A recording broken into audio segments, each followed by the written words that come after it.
Brought to you by 1AAuto.com, your source for quality replacement parts and the best service on the internet. Hi, I'm Mike Green.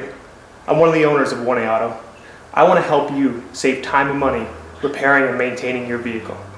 I'm going to use my 20+ years experience restoring and repairing cars and trucks like this to show you the correct way to install parts from 1AAuto.com. The right parts installed correctly. That's going to save you time and money. Thank you and enjoy the video. In this video, we'll be installing a radiator in a 1999 Chevy Suburban, same as most 88 to 2000 trucks and SUVs. Need a 10mm socket extension for most of the fan shroud bolts, 11/16 socket and ratchet for the protecting pan underneath, pliers, open-end wrenches, catch pan, antifreeze, funnel, and a hammer. So basically the first step is we've got our new radiator out and we just want to take a quick look, make sure that everything lines up. So this side we've got the radiator hose, and then we've got these two larger fittings, and then you can see over there's the hose and then the two larger fittings, and then down even lower you can see that little kind of wing nut looking thing is your petcock. That's how you drain the radiator, so we know we'll be draining it from there.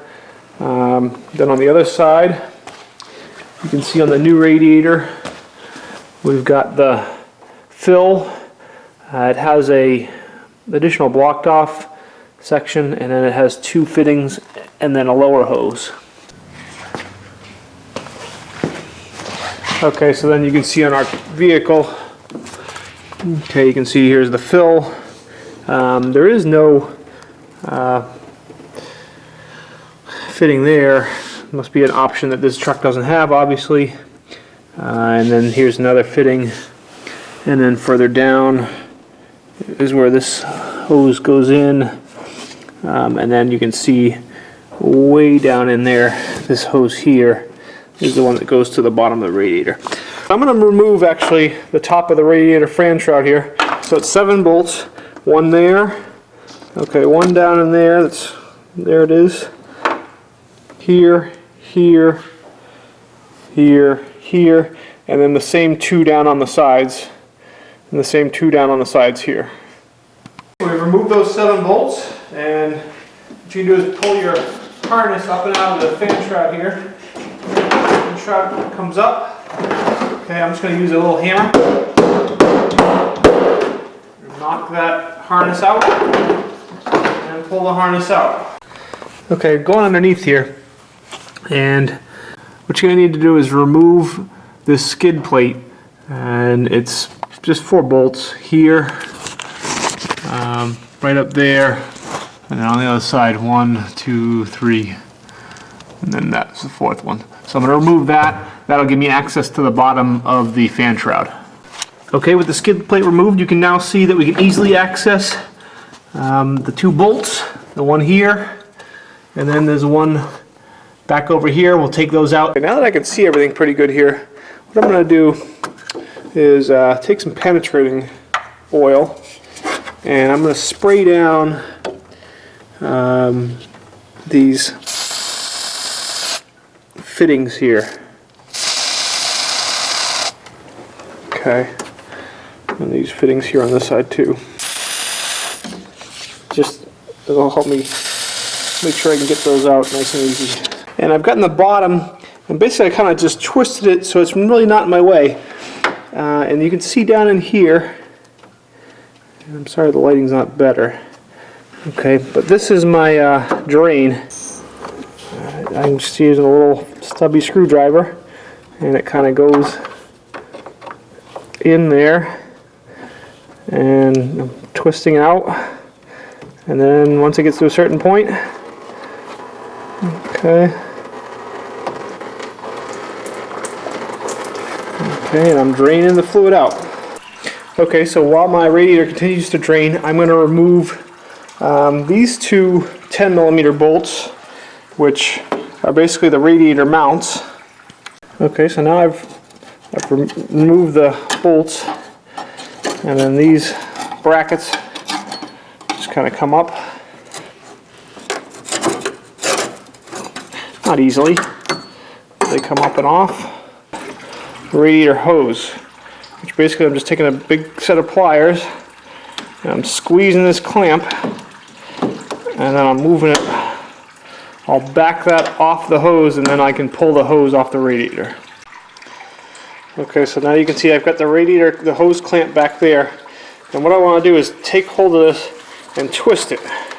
And once I can start twisting it, then it'll pull off the radiator. Okay.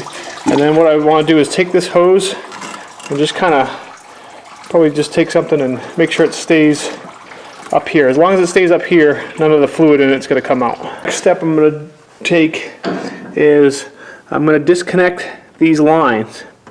Okay, these are 2532s. Okay, and these over here are 5/8.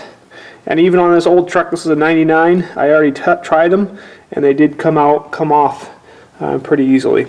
So I'll disconnect both those. The bottom one will leak. So what you want to do is, after you take the bottom one, you want to try and lift it up and maybe tie it up to a hose or something. Same thing, this side is the oil cooler. So once you get the bottom up, you want to try and lift it up and tie it off somewhere so that it's higher than the level of the oil in the engine, and that way it won't leak out all over the place.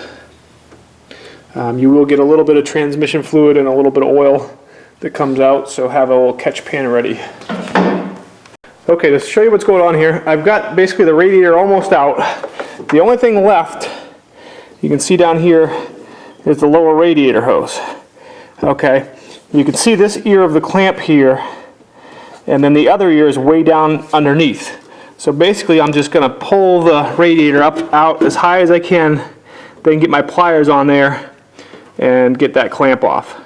When I put it together, I'll put the ears of that clamp more around this way or on the top where you can get to them, rather than down around the back side like they are now. Pull that hose off. Okay, and what you just heard, all that fluid was basically all the antifreeze coming out of the motor. So I'm lifting that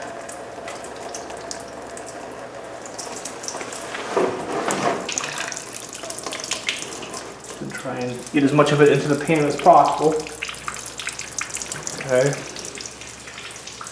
Get some of it. And now, get everything out of the way.